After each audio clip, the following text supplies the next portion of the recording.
Louvado seja o nosso Senhor Jesus Cristo, para sempre seja louvado. Meus queridos irmãos, boa noite para vocês, Deus vos abençoe.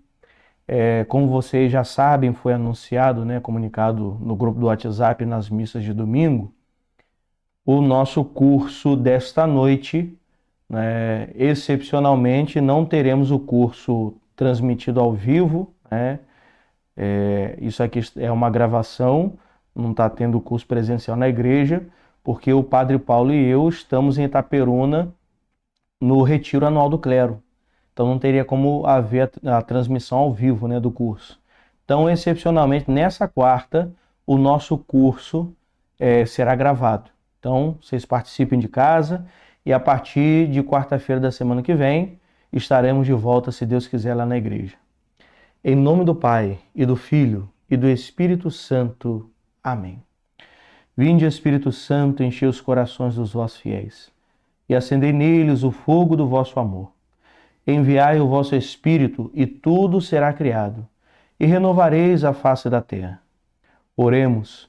Deus, que instruíste os corações dos vossos fiéis, com a luz do Espírito Santo, fazei que apreciemos retamente todas as coisas segundo o mesmo Espírito, e gozemos sempre da sua consolação por Cristo Senhor nosso. Amém. Inspirai, Senhor, nossas palavras e ações e ajudai-nos a realizá-las, para que em vós comece e termine tudo aquilo que fizermos. Por Cristo nosso Senhor. Amém. São Tomás de Aquino, rogai por nós. Em nome do Pai, do Filho e do Espírito Santo. Amém.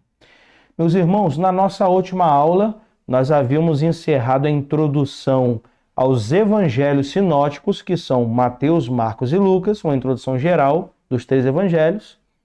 E já entramos no final da aula passada em São Marcos.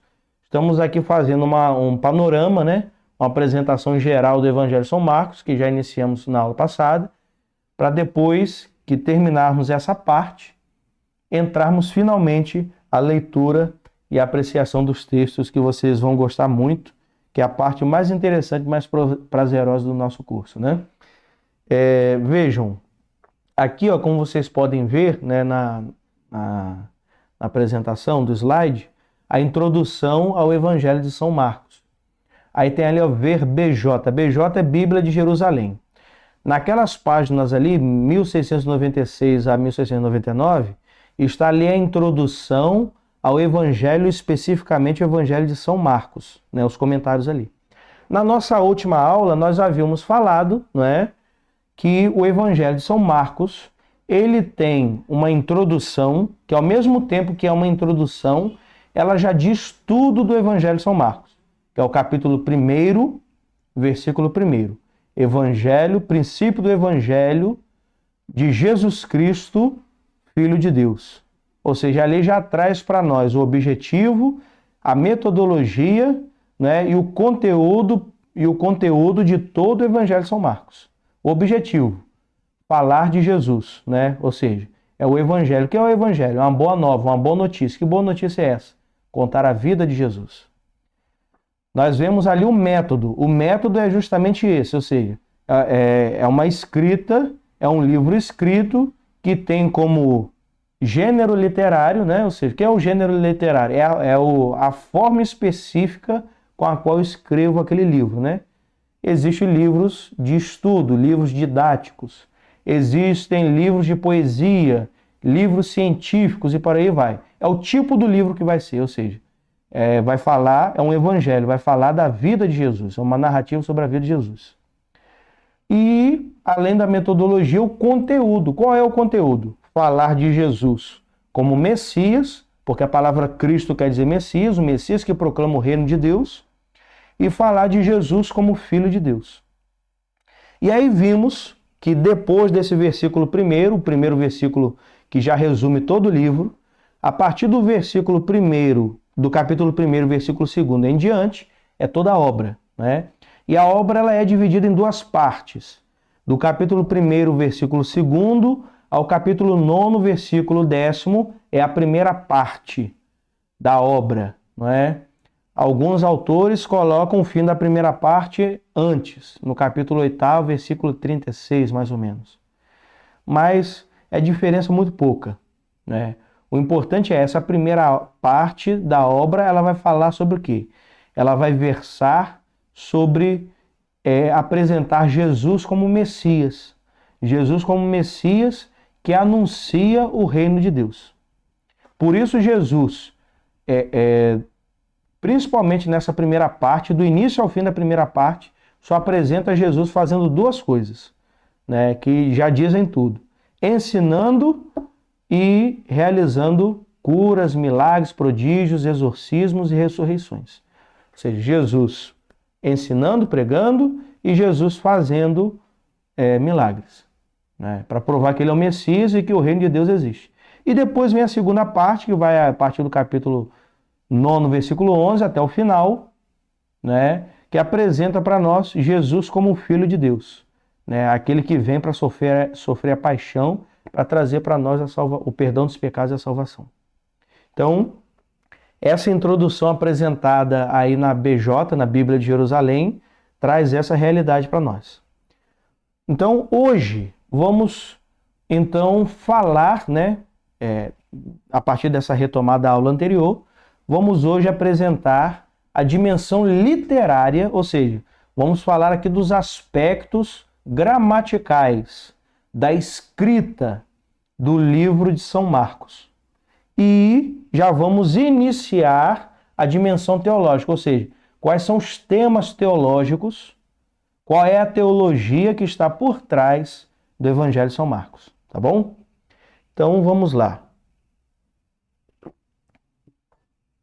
Vejam, dimensão literária, né? Que é a primeira parte. Olha o que está escrito ali.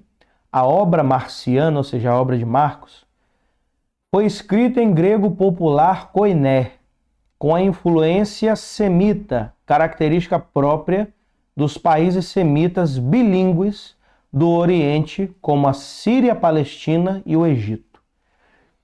O que está dizendo essa primeira frase? Primeira coisa, o livro de Marcos foi escrito no grego popular, chamado também de grego koiné, né? Não é o grego culto, existia a língua culta, existia a língua informal.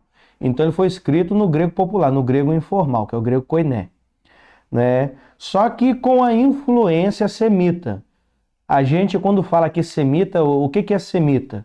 Os povos descendentes de Sem, né? Quem era Sem? Sem era um dos 3 filhos de Moisés, né? Moisés teve 3 filhos, Sem, Cã e Jafé. E segundo a tradição judaica, esses 3 filhos de Noé, né? Perdão, Noé. Esses 3 filhos de Noé deram origem às 3 raças que existem no mundo, né? As 3 raças, né? A gente sabe que não existe raça, mas aquele conceito antigo já ultrapassado. Segundo a tradição judaica, Sem migrou para a Ásia, para o leste, e deu origem aos povos amarelos, aos povos do Oriente. E um desses povos, descendentes de Sem, um desses povos semitas, não é o povo de Israel. Cã desceu ao sul, foi para a África e deu origem aos negros, aos africanos, os negros africanos. E Jafé foi para o norte, para a Europa, e deu origem aos povos brancos, os povos europeus. Então, ou seja, a obra de Marcos ela é escrita no grego popular, o grego koiné, porém apresentando ali na obra características próprias da língua dos semitas, ou seja, qual era a língua que o povo de Israel falava naquela época? O arameu, né? O hebraico, nós já tínhamos falado nas aulas anteriores, já era uma língua morta, eles falavam o arameu. Então, padre, mas como isso? Até mesmo na língua portuguesa nós temos influência de outras línguas, né? Nós não falamos shopping, nós não falamos hambúrguer. Muito difícil a pessoa falar sanduíche. A gente fala hambúrguer, que é um nome em inglês. Shopping é um nome em inglês. A gente não fala centro de compras, né, ou centro de lojas. Percebe? É a mesma coisa. Lembra quando nas aulas sobre São José eu apresentei aquele versículo que diz que Maria não conheceu nenhum homem até o dia do nascimento de Jesus. Lembra? Aquele até ali que, se a gente for entender pelo nosso português, dá a entender que depois do nascimento de Jesus, Maria teve relações sexuais. Lembram daquilo? Então, aquilo ali é um aramaísmo, ou seja, é um vício de linguagem dos arameus. Então, Marcos ele escreve em grego o seu evangelho, porém, como ele está escrevendo sobre a vida de Jesus e boa parte do público-alvo dele são judeus ou descendentes de judeus, né? Ele apresenta ali também aspectos próprios da cultura e da língua dos judeus, certo? Então vamos lá, né? Então esses povos bilíngues, né? Entre esses povos bilíngues do Oriente nós temos ali a Síria e a Palestina, aqui compreendendo a Síria e a Terra Santa, que era chamada de Palestina, e o Egito. Ou seja, quer dizer que os judeus da época de Jesus da Palestina, eram obrigados a falar o grego, porque o grego era a língua internacional da época, era a língua comercial, além de falarem também o arameu. Então, por nascença, já era um povo bilíngue. A mesma coisa o povo do Egito. Então, continuando. Apesar de todas as incorreções gramaticais, a partir do primeiro momento, captam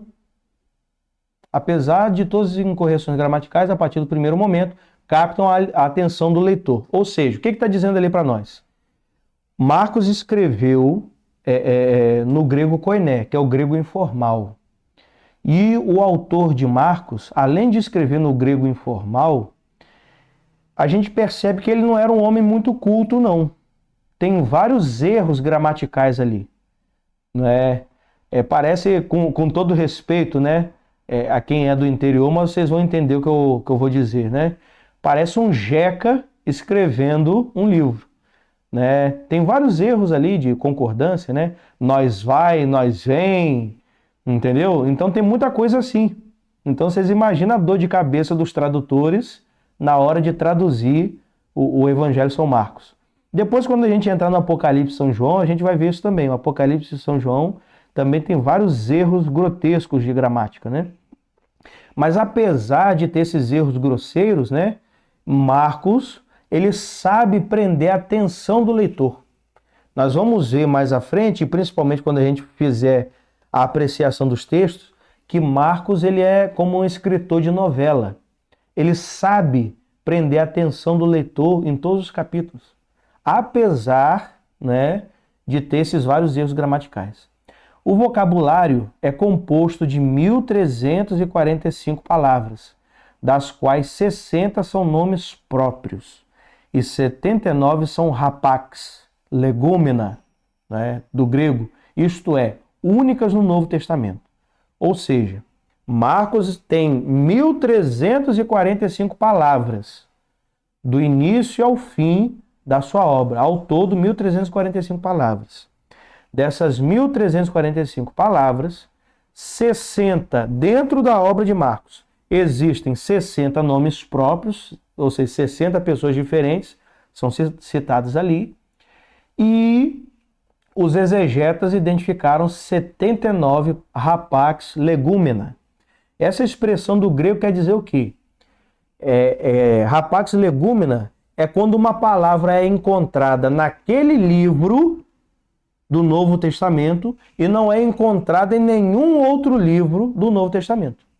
Ou seja, em outras palavras, foi encontrado no Evangelho de Marcos 79 palavras que só são encontradas ali e não são encontradas em nenhum outro livro do Novo Testamento.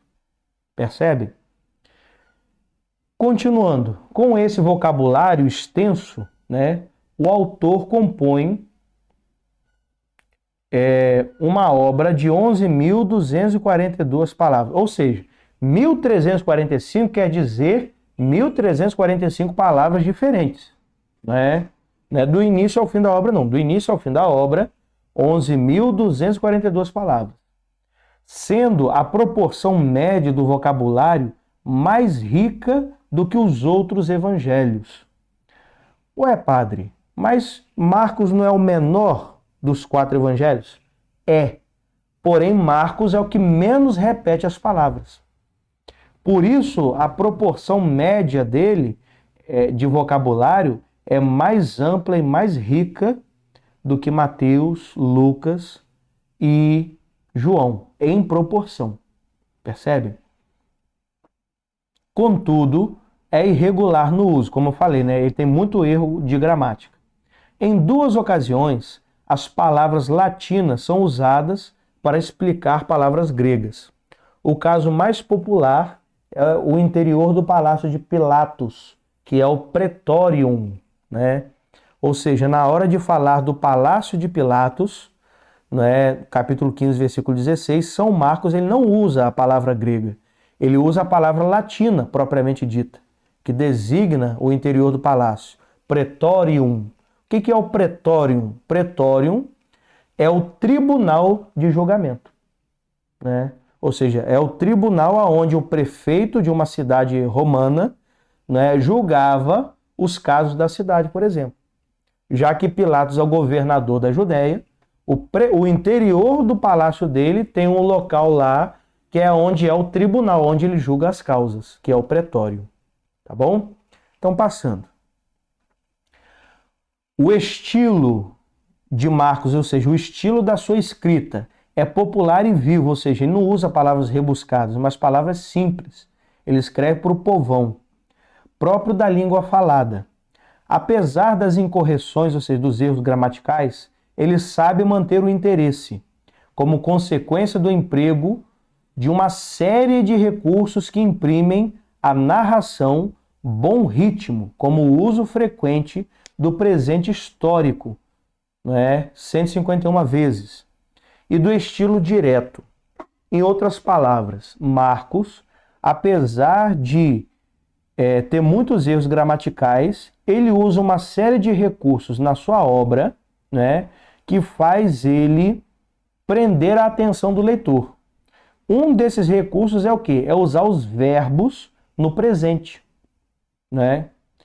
Ele vai escrever a vida de Jesus e na maioria das vezes ele usa os verbos no presente. Jesus fez, ele não diz Jesus fez, ele diz Jesus faz isso, né?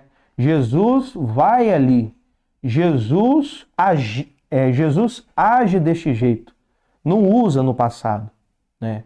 Então, na maioria das vezes ele usa, ele cita as ações de Jesus no verbo no presente e no estilo direto, tá certo? No estilo direto. A obra começa com um sumário anúncio, né? Capítulo 1, versículo 1, ou seja, o primeiro versículo da obra de Marcos, ela já é um sumário, um índice de toda a obra, como eu já falei para vocês, apresenta ali em quantas partes está dividida, e ao mesmo tempo é um anúncio, né, e um resumo de tudo, né, a modo de tese, né, aquele versículo primeiro ali, ele é um resumo de tudo, né, a modo de tese que anuncia o que pretende desenvolver, ou seja, o evangelho é quem? É Jesus. E quem é Jesus? É o Messias e o Filho de Deus. Então vamos lá, abramos Marcos 1, 1. Vejamos aqui.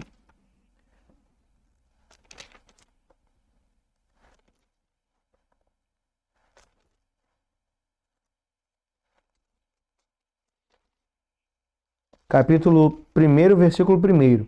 Olha o que está dizendo. Princípio do Evangelho de Jesus Cristo, Filho de Deus. O primeiro versículo já diz tudo da obra, já é a síntese de toda a obra. Ele é o índice da obra, que ele apresenta como a obra está estruturada, ou seja, a obra está estruturada a fazer o quê? Apresentar que Jesus é o Evangelho e que Jesus, ele é o Messias e o Filho de Deus. Então apresenta esses 3 temas teológicos, né? A obra é dividida em 2 partes. A primeira parte fala de Jesus Messias, a segunda parte fala de Jesus Filho de Deus. Então esse primeiro versículo ele é o índice da obra e ao mesmo tempo ele resume toda a obra. Ele apresenta para a gente o objetivo da obra, a metodologia da obra e apresenta a divisão da obra, como a obra está dividida, né? Ele já diz tudo, tá certo? Já deu os 20 minutos? Então, continuando. Estrutura geral da obra. Vejam lá, olha. À luz dos dados desenvolvidos, a estrutura geral da obra é a seguinte. A introdução, que vai do capítulo 1, versículo 1 ao versículo 13. Temos ali a tese da obra, que é o versículo 1, e depois o começo, ou seja, a introdução da obra propriamente dita, né? Que vai do capítulo 1, versículo 2 ao versículo 13. Depois nós temos a primeira parte da obra. O evangelho é quem? É Jesus. E quem é Jesus? O Messias que proclama o reino de Deus. Né? Aí já trata dos dois primeiros temas teológicos. Jesus é o evangelho e Jesus é o Messias que proclama o reino de Deus. Vai do capítulo 1, versículo 14 ao capítulo 8, versículo 30. Não é? Ou no nosso caso, né, na divisão que nós apresentamos segundo a Bíblia de Jerusalém, até o capítulo 9, versículo 10. E depois a segunda parte. O evangelho é Jesus. E Jesus é quem? O Filho de Deus que morre e ressuscita para a nossa salvação. Vai do capítulo 8, versículo 31, ou segundo a BJ, do capítulo 9, versículo 10, até o capítulo 16, versículo 8. Do versículo 9 do capítulo 16 em diante, é a conclusão da obra que não foi escrita pelo autor do Evangelho. É um pedaço que foi inserido ao final da obra muito tempo depois. Continuando, vamos agora falar do conjunto da obra. No conjunto da obra, percebe-se que houve duplo motivo para a condenação de Jesus. Jesus foi condenado por falar contra o templo e por se dizer o Filho de Deus, né? Ao condenar o templo, a ruína, ou seja, dizer que o templo seria destruído, Jesus põe fim à antiga aliança, ou seja, o Velho Testamento. O velho se fez novo, né? Agora é a nova aliança estabelecida por Jesus. Ao se autodeclarar Filho de Deus, na mentalidade dos judeus da época, Jesus comete blasfêmia, pois se fez igual a Deus. E Deus é inalcançável por qualquer ser humano. Então, meus irmãos, essa mentalidade de Deus ser um só em três pessoas, isso é cristão. Isso na cabeça de um judeu é inconcebível. Os judeus, porque várias vezes caíram no pecado da idolatria, eles pregam o monoteísmo absoluto, ou seja, Deus é um Deus só e uma pessoa só. Dizer que Jesus e o Pai são um só, isso para eles é blasfêmia. É o mesmo que dizer que existem vários deuses. Então isso não entra na cabeça dos judeus. Por isso eles acusaram Jesus de blasfêmia. Ele é um blasfemo porque se fez igual a Deus. E porque pregou a ruína do templo, eles se sentiram ameaçados. Ele é para nós uma ameaça, porque ele está dizendo então que a antiga aliança acabou. Isso é uma ameaça para as lideranças religiosas, percebem? Próximo ponto. O Evangelho de São Marcos apresenta dois sinais, né? Capítulo 15, versículos de 37 a 39. Na linha dos motivos da condenação e das mentiras, explicam o alcance da morte. O véu do templo se rasga, remetendo ao tema do novo templo. E o centurião, vendo como havia morrido, exclama: verdadeiramente este homem era filho de Deus. A morte de Jesus revela a sua filiação divina. Quem confessa isso é um romano, ou seja, um pagão que estava presente, né? O centurião que atravessou com a lança o coração de Jesus. Então, ou seja, Jesus é condenado por pregar contra o templo e por se autoproclamar filho de Deus. Porém, na hora que Jesus morre, o autor do Evangelho, São Marcos, apresenta para nós dois sinais que jogam por terra a dupla condenação de Jesus. Jesus, quando morre, há um tremor de terra e o véu do templo, que separava o Santo dos Santos, onde ficava a Arca da Aliança, do restante da Assembleia, o véu do templo se rasga ao meio. Ou seja, se rasga ao meio como que querendo dizer o seguinte, não é? Que o templo, né, acabou, ou seja, a antiga aliança acabou.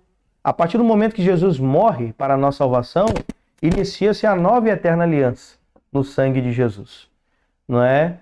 E o segundo sinal, que é o sinal do centurião romano, que quando atravessa com a lança e jorra sangue e água, ele ali reconhece a divindade de Jesus, né? E um pagão reconhece a divindade de Jesus que as autoridades judaicas foram incapazes de reconhecer. Então essa é a resposta, esses dois sinais são a resposta de Marcos contra os judeus que acusaram e condenaram Jesus. O gênero literário de Marcos é o fruto final de um processo dinâmico radicado no acontecimento de Jesus, o querigma e a catequese. Marcos situa-se ao final desse processo, criando uma catequese narrativa na qual expõe sua teologia, por meio das tradições históricas sobre Jesus, ordenada genericamente de acordo com algumas linhas gerais inspiradas em seu ministério histórico, especificamente de acordo com critérios catequéticos. É dessa forma que o primeiro catequista cristão, quem é o primeiro catequista cristão? São Marcos. O livro dele é uma catequese. Aplica o gênero história teológica a toda a tradição de Jesus. Passados os anos, foi se identificando o gênero literário criado por Marcos. História teológica aplicada à tradição sobre Jesus, com o conteúdo evangelho, passando esse termo a ter sentido literário. Com esse novo sentido, no século II, é aplicada às obras de Mateus, Lucas e João a mesma categoria de gênero literário, ou seja, evangelho, embora estas outras três obras tenham objetivos catequéticos diferentes. Ou seja, a partir da obra de Marcos, se entendeu que qual é o objetivo da sua obra, qual é o seu gênero. O gênero literário dele é evangelho. O que é evangelho? É uma catequese que vai fazer teologia em cima da vida de Jesus. A partir do momento que se reconheceu esse gênero literário específico, com o passar do tempo, a partir do século II, percebeu-se que os livros de Mateus, Lucas e João têm a mesma característica, ser uma catequese narrativa que conta a história da vida de Jesus à luz da teologia.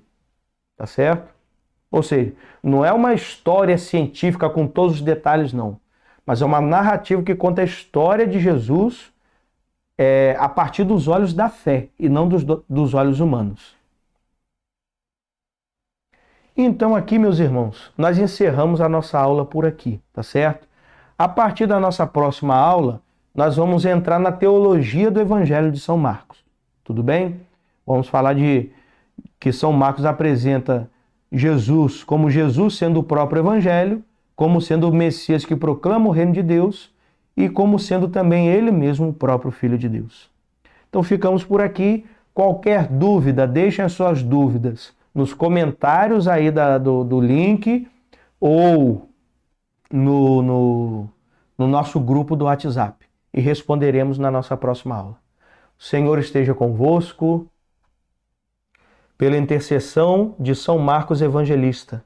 Abençoe-vos o Deus Todo-Poderoso, Pai, Filho e Espírito Santo. Amém. Até a próxima, se Deus quiser.